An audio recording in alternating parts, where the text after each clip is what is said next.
26শে ফেব্রুয়ারি বৃহস্পতিবার ঢাকা বিশ্ববিদ্যালয়ের শিক্ষার্থীদের নিয়ে আমি একটি ইফতার মাহফিলের আয়োজন করেছিলাম।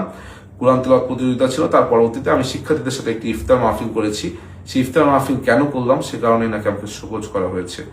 আমি জানি না যে আমি কোনো বড় ধরনের অন্যায় করেছি কিনা, যে অন্যায় কারণে শোকজ পত্রটা শুধু ফেসবুকে আপলোড দেওয়া হলো, এখন পর্যন্ত আমাকে ব্যক্তিগতভাবে জানানো হলো না বা অবহিত করাও হলো না। এটা তারা বলেছে লিখিত জবাব দিতে। আমি লিখিত জবাব চাইলেই দিতে পারতাম, কিন্তু আমি লিখিত জবাব দিব না। আমি দিব না একটি কারণে, সেটি হলো আসসালামু আলাইকুম। কিছুক্ষণ আগে প্রায় 11টা 40-এর দিকে আমি ছাত্রদল কেন্দ্রীয় সংসদের দপ্তর সম্পাদক জাহাঙ্গীর আলম ভাইয়ের ভেরিফাইড কৃত ফেসবুক পেজে একটি শোকজ পত্র দেখলাম। সেখানে আমার নাম উল্লেখ করে আমাকে শোকজ করা হয়েছে। এরপর থেকে ঢাকা বিশ্ববিদ্যালয়ের বিভিন্ন শিক্ষার্থী, সাংবাদিক ভাইয়েরা, সারা বাংলাদেশের ছাত্র নেতাকর্মীরা আমার কাছে বারংবার জিজ্ঞেস করছেন, ফোন করছেন কেন আমাকে শোকজ করা হলো।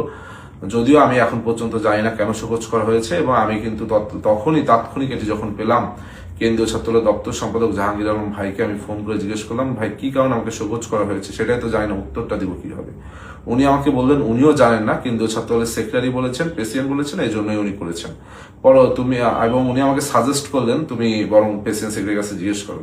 যা হোক, পরবর্তীতে আমি জানতে পারলাম যে গতকালকে 26শে ফেব্রুয়ারি বৃহস্পতিবার ঢাকা বিশ্ববিদ্যালয়ের শিক্ষার্থীদের নিয়ে আমি একটি ইফতার মাহফিলের আয়োজন করেছিলাম। কুরআন তিলাওয়াত প্রতিযোগিতা ছিল, তার পরবর্তীতে আমি শিক্ষার্থীদের সাথে একটি ইফতার মাহফিল করেছি। সেই ইফতার মাহফিল কেন করলাম সে কারণে নাকি আমাকে শোকজ করা হয়েছে।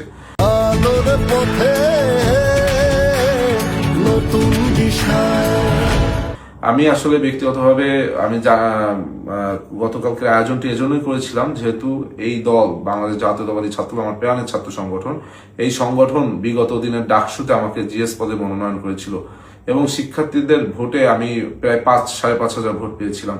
তাই আমি মনে করেছিলাম যে এই রোজা উপলক্ষে শিক্ষার্থীদের প্রতি আমার কিছু দায়বদ্ধতা রয়েছে। সেখান থেকে আমি শিক্ষার্থীদের সকলকে নিয়ে একসাথে একদিন ইফতারের আয়োজন করব, সেই চিন্তা ভাবনা থেকে কিন্তু আমার ইফতারের আয়োজন করা, এবং সেই ইফতার প্রায় 1000 শিক্ষার্থী অংশগ্রহণ করেছিলেন। আমি জানি না যে আমি কোনো বড় ধরনের অন্যায় করেছি কিনা, যে অন্যায় কারণে শোকজ পত্রটা শুধু ফেসবুকে আপলোড দেওয়া হলো, এখন পর্যন্ত আমাকে ব্যক্তিগতভাবে জানানো হলো না বা অবহিত করাও হলো না বা পাঠানো হয়নি।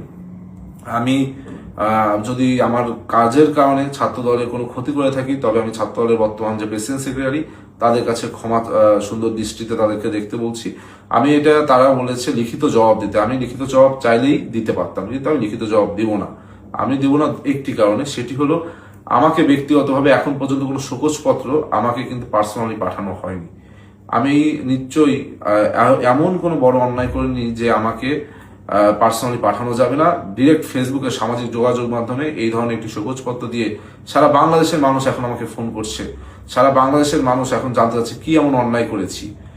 সুতরাং আমি আজকে আর কিছুই বলবো না। আমি কেন আমাকে শোকজ করা হয়েছে এই বিষয়টি জানালাম সকলকে, এবং আমি যদি এই কাজের কারণে যদি আমার ঢাকা বিশ্ববিদ্যালয়ের শিক্ষার্থীরা, সব থেকে বড় কথা ছাত্র দলের সকল পর্যায়ের নেতাকর্মীরা যদি মনে করে আমি অন্যায়, তাহলে অন্যায় মাথা পেতে নিচ্ছি এবং এই অন্যায়ের জন্য আমি ক্ষমা প্রার্থনা করছি। আর আপনারা যদি মনে করেন আমার সাথে অন্যায় হয়েছে, এটিও আমি আপনাদের কাছে ভাত দিচ্ছি। আমি সবসময় মনে করি ব্যক্তির থেকে দল বড়, দল থেকে দেশ বড়।